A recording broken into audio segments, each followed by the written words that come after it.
I enjoy doing it, but I wanted to move her from icon to human,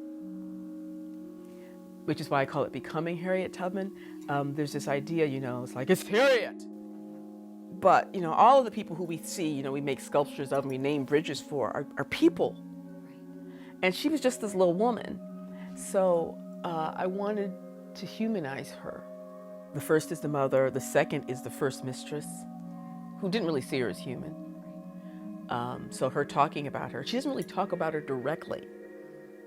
She talks about herself and the inconvenience of a servant who's not doing the job you wanted to do. The third, is a character who we talk about a lot, because we talk in historic representations of Harriet. They always talk about how someone was trying to escape or run away, and she got in the way, but it's his perspective, and his perspective is not really about her at all until the moment when she gets between him and the weight that's being thrown.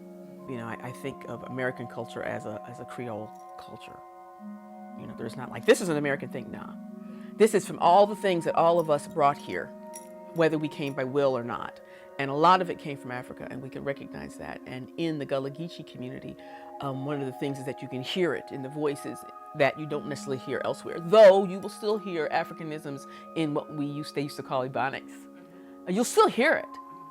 But here's where you can identify it. And here's where people lived along the coast of South Carolina, Georgia, North Carolina, and didn't necessarily migrate away as much, so that it's like, oh, I can see this here, I can hear this here. So I hear it in my husband's voice and in my family's voices, and in the dietary practices, and I embrace it because I've been living it for the last 30 some odd years. I like that it's tied to this conference, because people aren't aware of the time she spent in the Gullah Geechee community, because we're talking about the African diaspora, and this is part of our story. This is part of the story of how Africans became African Americans.